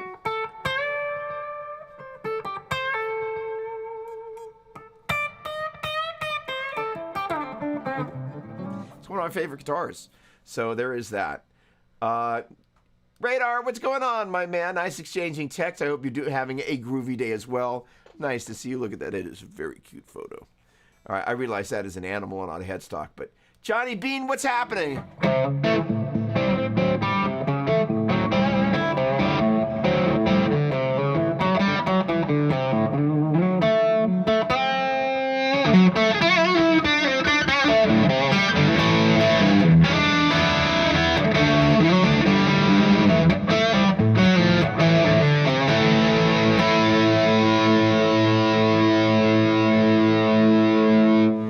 I can do that all day long. Holy cow. All right, Chris, how many pedals have been sold when adjusting the controls how many pedals have been sold when adjusting the controls can dramatically change one sound? The funny thing is many of the pedals have a tendency to color the sound in one main way, and you got to turn the treble up and turn it down, but they kind of do their thing. Like a tube screamer, you can make it brighter, you can make it less bright, but it just kind of sounds the way it does. So I would argue that most, and I'm going to presume you're referring to drive pedals, they just are kind of like they sit in their lane, they do what they do, and that's why you reach for it. Which is why stacking drive pedals is kind of groovy. Ironically, what I'm trying to do with these amps here, and I'm loving, because if we're really brutally honest, I think most of us go, if I had an amp that I didn't have to use a pedal on, or more importantly, I'm learning to play in such a way that when I plug into an amp, I don't feel like I have to learn to put an amp somewhere to take me somewhere else, because then where the amp and the guitar just want to go. Is one of the things, ironically, the Ted Nugent School of Music. I don't think I've ever said that, but Ted was big, like, I plug the guitar into the amp and I go. And it always, this would have been around the era of Cal Jam too, so we're talking about 1976. But I just remember him saying that, and it really, all these decades later, that's still bouncing around in the back of my head because there's something authentic.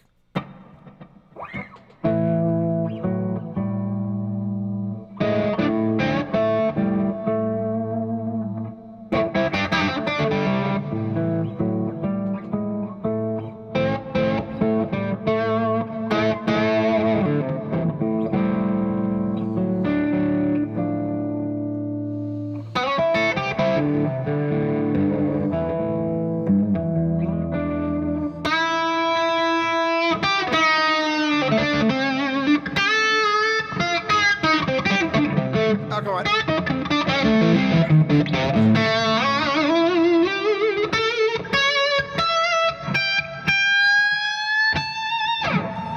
That once you kind of go, okay, this is how I got to work this thing, this is where you kind of, if you will, how you turn the dials, but with your hands, you kind of go, oh, okay. And it's just a skill. It just takes time daring to kind of go, all right, I'm going to sit with the amp, and it's going to be a little awkward to kind of go, okay, this is how I hit the front end of you massage if we will, the dynamic envelope of the amplifier situation when you play softly. Even I'm all the way up.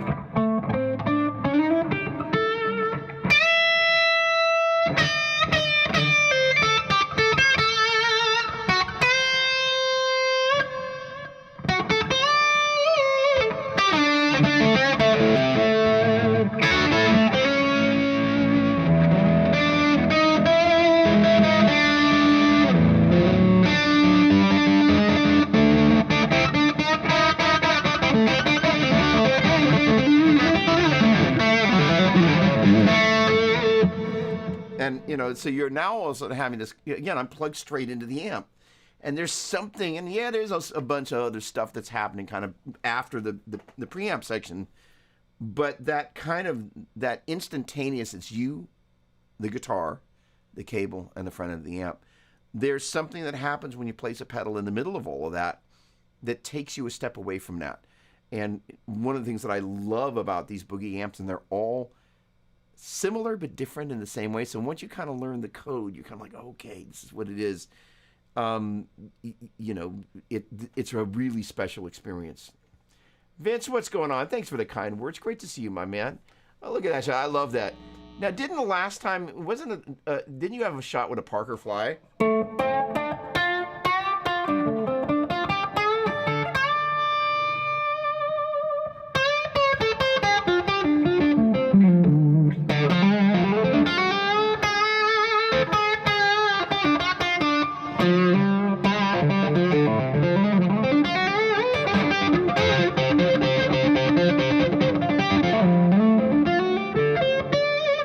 Pleasure to see you, my friend. Pleasure to see you. All right, a mothership pedal board to vary gain stages, Doug, and the pros. Volume and tone controls to do the same. Well, okay, so first of all, it's a funny thing that you said that because it's essentially when I play on Sunday morning, the main rig that I've used for the past 5+ years is a Helix floor, and just the same preset. It's based on a Warship Tutorials preset that's got like 4 different drive pedals. I just step up and down with the different drive pedals. So it's not like that's not something that's part of my digestive system, if you will, for ingesting and regurgitating tone. However, what ultimately drive pedals are doing, there are 2 flavors of drive pedals, and I've said this before, and I will say it again after a little. Is it basically distortion pedals all the way up.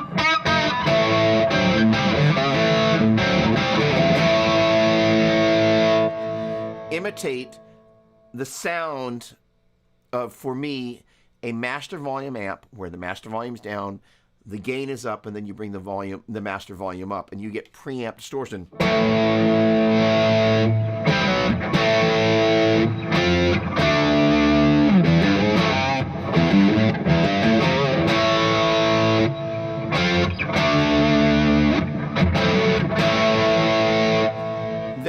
overdrive pedals are basically taking that sound. I'm going to get to here.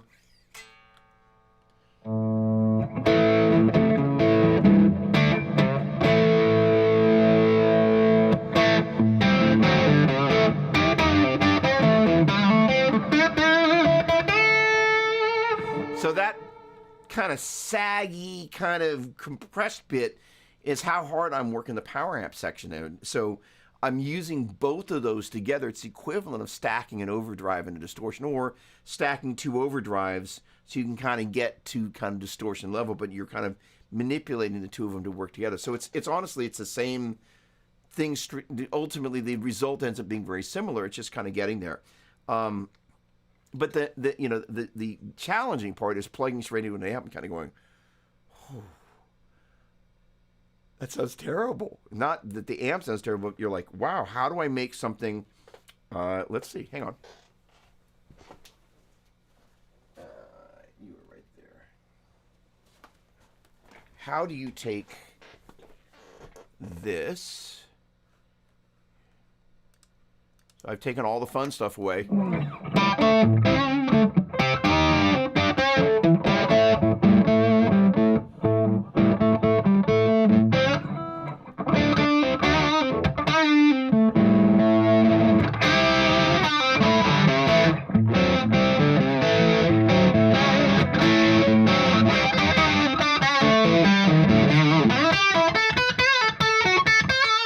So you don't have all this greasy, you don't have the greasy stuff kind of hanging out.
Got to kind of work for your money a little bit harder.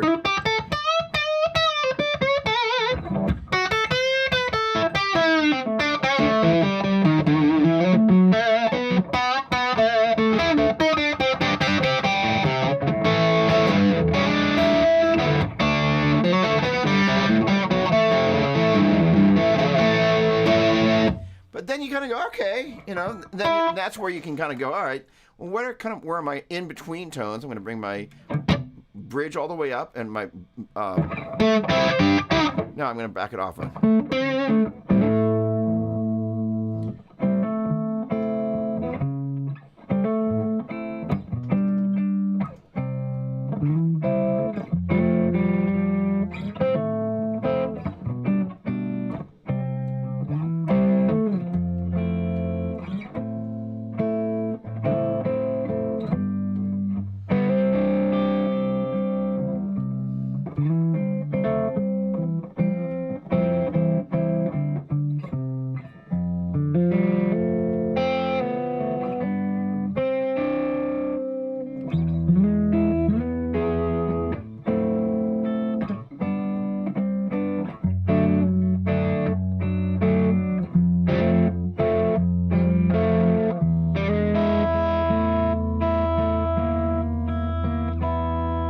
And then when you start adding all the other stuff in on top of it, then you've kind of figured out that one-to-one relationship that you have with you straight into the amp.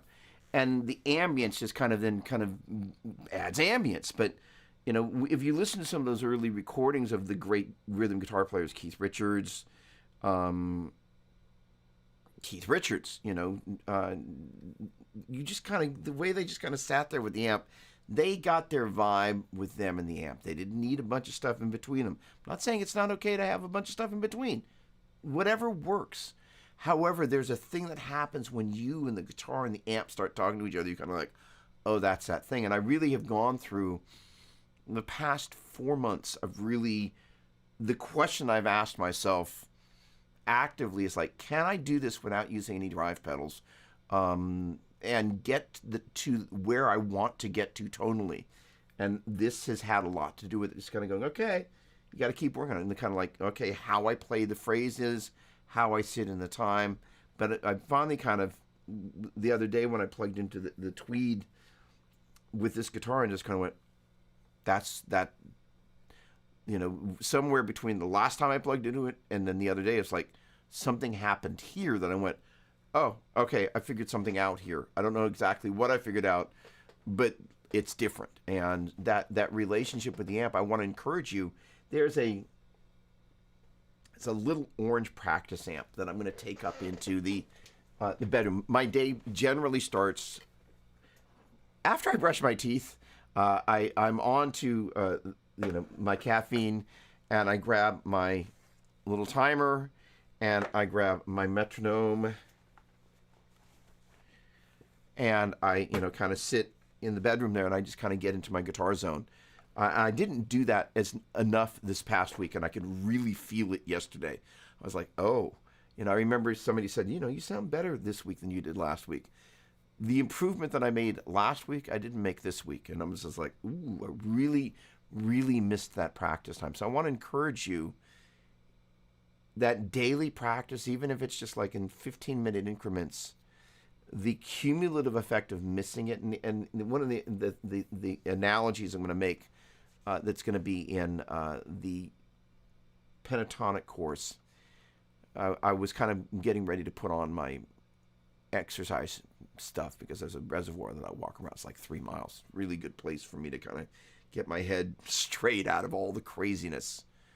But as I was looking at the bottom of that thing, because they're relatively new shoes, but I was looking at that they're worn, I kind of thought, it's like practice, right? You don't notice that from one day to the next that your practice has yielded results, just in the same way that you put on your shoes and you walk around the reservoir once. You don't notice that they're worn down. It's this reflexive thing, if you will. One goes up, the other goes down, right? But the cumulative experience of doing it day in and day out, all of a sudden you didn't notice it, but like you're wearing off the bottom of the rubber off the bottom of your shoe. You don't see it.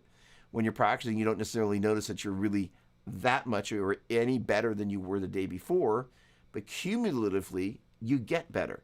You can't always see it. And I just want to encourage you to really, just kind of think about what I'm going to call the shoe factor, where it's just like, right.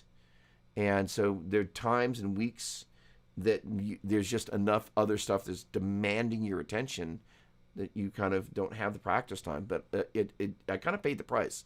I kind of sat down yesterday. I'm like, I'm not at the center place that I was the week before. And I'm like, that's painful.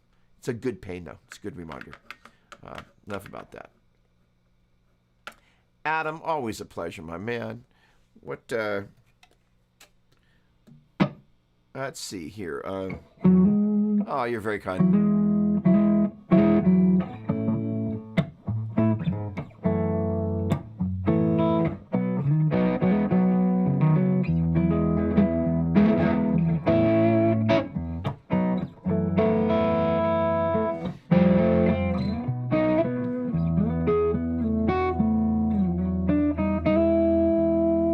The other thing is, once you kind of get used to having the delay and the reverb off, you find that you don't need it as much as you thought you did.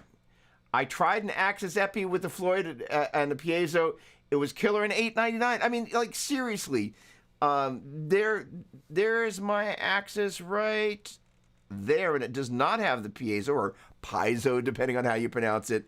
But it's just a great guitar. The thing that I don't like about that guitar, mine, and I don't know if they all have it, I'm going to kind of step out on a limb here, but the thing is, and I love the finish on the back of this neck. I love it.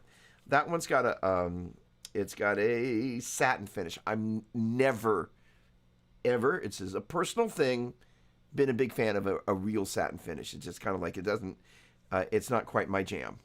That's the one thing, and I thought about sanding it, but it kind of ruins the value of it on a resale. But the Axis Epis are great guitars. Ada, what's going on? Do I prefer the 50s neck or the 60s neck? I prefer the 60s neck. So Ada, the funny thing is that I am right there with you. I agree. And so the funny thing is that had I had my choice of kind of going, hey guys, can you send, because it was kindly sent by the good people at Epiphone/Gibson, I would have been like, oh, can you send the 50s? But they sent the 60s one, and I'm so glad that they did. I absolutely love this neck. I prefer it to the 50s profile.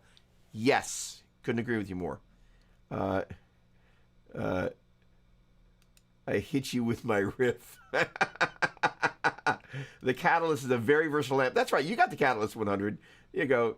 Luis, what's going on, my man? Like that shot.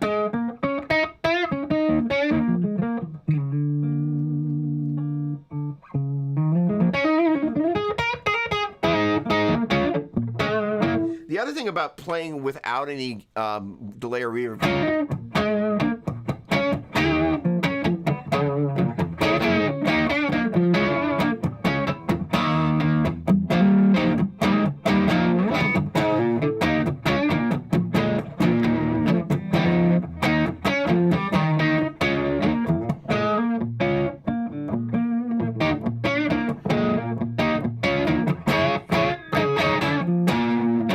Like, I get a chance to channel a little bit of my quote-unquote inner Keith Richards.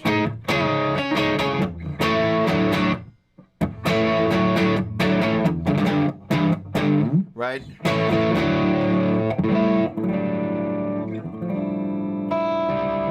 The other thing is you hear a little bit more of the strings when you don't have delay and reverb.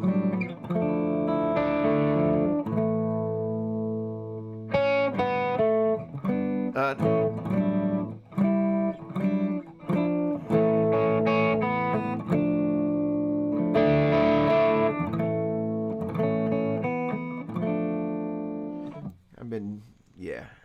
Tom Atkins, what's going on, my man? All right, for you, I will turn the delay and the reverb back on. Hold on, that's not what I wanted. Loop back, go away, go away, go away. By the way, thanks for all those of you that are tuned in and hanging out. It's nice to see. I've got a little feedback when I come back to this window. I can see how many people are on here, and I really appreciate it.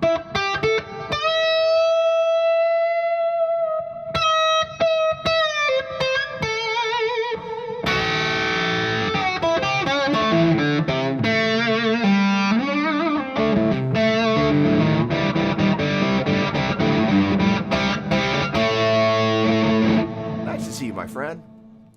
Okie dokie. Jerry, all right, and I'm going to kind of wrap it up in a second because I got a lesson right on the hour there. Oh, okay. Every new piece of gear is trying to emulate the old gear, and this is an interesting thing. So the Fillmore, in a sense, you know, there is a certain amount of emulation, but what I love about it is like it's also its own unique take. Like it's still got.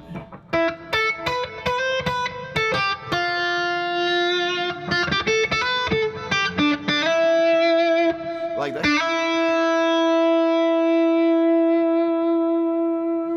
The way the notes bloom, it's just like, it's so boogie, but yet at the same time. All right, I have an MC90 in my Mark V. Another guitarist played it yesterday and remarked it was lacking bass. Which speaker would emit more bass?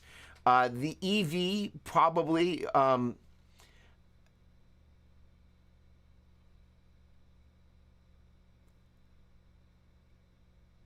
So but here's the thing is that I know that you know this. So for those that don't know this, it's entirely possible. I'm going to conjecture here. The person that plugged into your rig,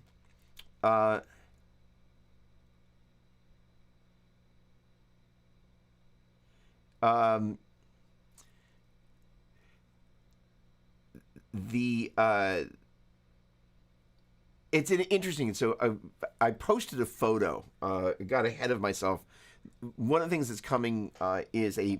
If you notice, there's an awful lot of Badlanders back there. It's a Badlander series video, and because I was kind of getting some stuff figured out about the Cab Clone IR Pluses, of which I've bought two since I actually started down that road. one of the people that kind of had a comment was like, they felt that the Badlander did not have enough low end compared to what they're used to with the. Oh, come on! Don't roll your cable there. All right, no, all right, come on, there we go. With the that's the '90s dual rec, and then that is a triple rec. Sorry, obviously back there, and they felt that the Badlanders didn't have as much low end. Part of the low end experience has a lot to do with the cabinet through which you're playing it and the number of speakers and the closed back nature of that cabinet. So if they're thinking the sound of a boogie through a closed back 412 oversized recto cabinet, and they're like, it doesn't feel like it has the same bass, I could understand that. And they may not have necessarily articulated it like that. For me, first of all, I would be more inclined, first of all,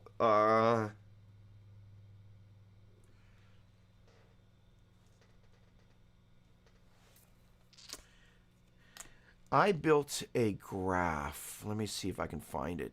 So on Celestian's website, you can go on there. Let me see if I can find this graph real easily. Red back. Where are you? There it is. Okay. I hopefully can drag and drop this onto here. There we go. There we go. And let's all right, there's the. Oh, I wonder if I can resize this. Can I grab the corners? There we go. That's what I'm looking to do. All right, so apologize if you're on mobile because that's going to look really small.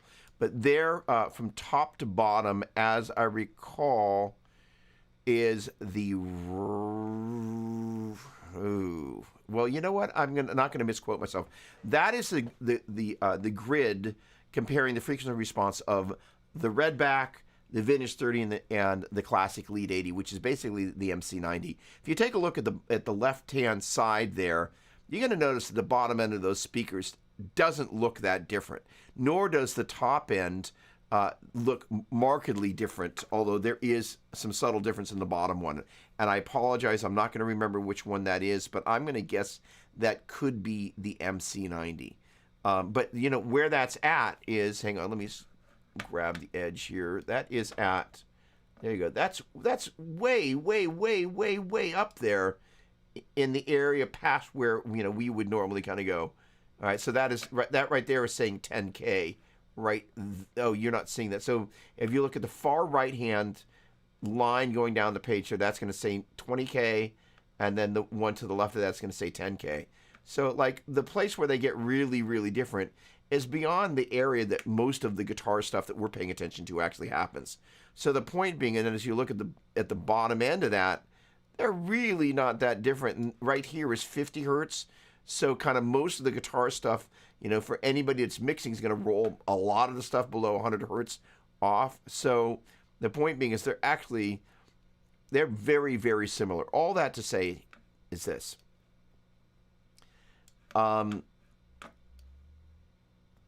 It may be that the air escaping out of the back of the cabinet, they were thinking, boogie, high gain, boom, boom, boom, and they were expecting all that stuff to... All right. There we go. They were expecting it to have all this big, you know, large cabinet thing, and it didn't. I don't know so much if I would blame that on the MC90, and you don't have to march out and buy an EVM 12L because they're, first of all, stupidly expensive, stupidly heavy. They sound great. I think they're probably a little bit bigger in the bottom end. But the thing is that you and I know, Sonia, that most of the stuff and this is the comment that this guy had about this, and, you know, first of all, anytime somebody dramatically disagrees with what I think, I always try and listen because I'm like, is there a piece here that I'm missing of something that I don't know? But I ended up coming to the conclusion they were talking about, hey, I want to walk into the room and, you know, feel this giant, enormous space. And I was like, yeah, the engineer's going to pull all of that stuff out because it totally crowds the bass player out of their space. And the funny thing is I I've pulled these out of those particular racks. And if you notice where the bass fader is over here, I don't have the traditional V because I want to be out of the lane that the bass lives in, because, wait for it, the bass player lives there. So you're basically creating what's called masking. And Sonia, I know that you know this, but for the other folks that may not be aware of this, ideally, my guitar stuff lives here, the bass player lives here, and they sit really well together as opposed to like, hey, let me crowd the bass player out of there with having too much bass information coming from my amp. That's just being stupid. There's a fine line where you kind of begin to figure it out. This is how much bass response I want. I should say, for me, consciously going, I'm crowding the bass out at the expense of my just needing more low end. For me, that's stupid. For somebody else, that might be their jam. So let me be clear, no judgment passed. Other than gonna go, we want to be able to think about things in context. And sometimes all that extra low end ain't good. So, you know, it's just a thing. So I hope that was a reasonable answer. I guess the most important thing is for you, how do you feel about the low end? And the other thing is that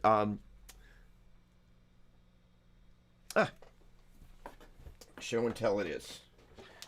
The easy answer to your dilemma is this cabinet right here, which is one of the cabinets that John Petrucci has frequently used. All right. So this is a Boogie 112 rectifier cabinet, not to be confused with a mini rectifier, because this sucker is just as deep as the big rectifier cabinets back there. I actually have two of them. Some lowlife actually sold me one of them, and I didn't think to point my flashlight in there and look for the smaller dust cap on the Vintage 30. One of them, for better or worse, has the Custom 90 in it. I would have preferred the Vintage 30 because that way they're both the same. However, sometimes blending speakers is not a bad thing. That is a phenomenal cabinet. And if you're looking for more like that behaves, let me put it to you this way. If you think about all the stuff that John Petrucci does, he has toured with those cabinets, and he's back, I think, with the 412s again. But the thing is that if it's good enough for John Petrucci and all the low end that he needs to get out of all the different guitars that he plays, chances are that's going to give you exactly what you want. And I will say, in combination, if you put your combo on top of that, although I would actually suggest trying to get them elevated so you can hear them, because most guitar players have, basically their leg knows how their amp sounds, but their ears don't, because they're not pointing actually up at their head, which is why if you take a look at just about every speaker, except for these guys right here, which because I'm using Cab Clone IR Plus, they're coming out of my monitors here, and basically my jam in this room is pretty much everything has a Cab Clone IR or IR Plus, so I can get it in here, but I can still run the actual speaker that's inside either the combos or whatever cabinet that I'm using. But in turn, when I need to step it down with the Cab Clone IR Plus that's got the attenuator, and then I've still got the actual speaker creating the actual load, it allows you to bring the volume down and be able to do that. But those cabinets are phenomenal. Let's just say I wanted to go to a gig where I've just got to grab and go. Those are a great solution, and a combination of an open back and a closed back is a great way to go. So I hope that answered your question. Surly Bill, stop shooting coffee rockets at me. That was well played, my friend. Okay, saw a reference to your jams, JPGU50, but couldn't find them. So, hey, Philip, what's going on, my man? Love that photo. So,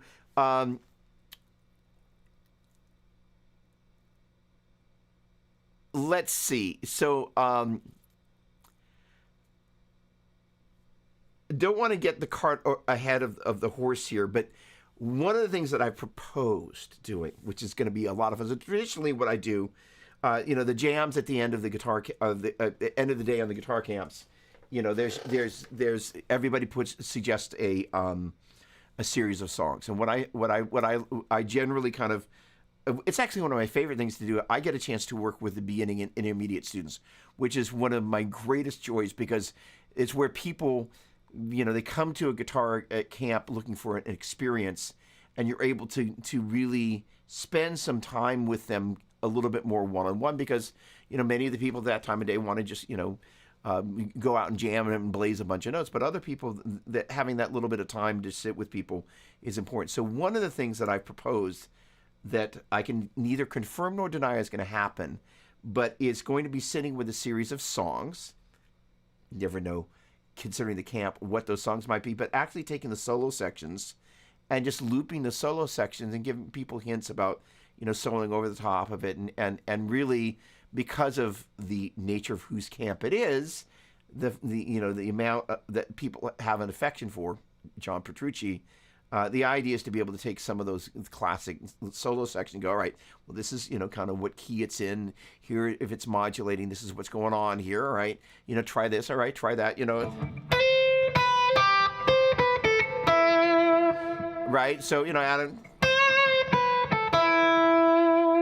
add a little vibrato there. Don't go, right. And don't rush it.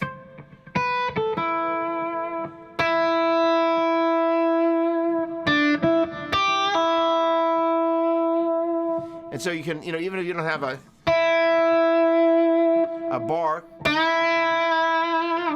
you can still add different types of vibrato, but it's just walking people through some different ideas, also playing in different registers, so on and so forth.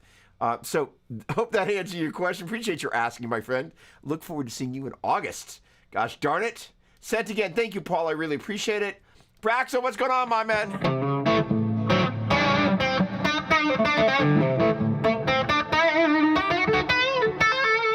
I did not get a Jose Friedman amp yet, or a Friedman Jose amp, because gosh darn it, I've got a Jose amp over there, and Dave makes a great amp,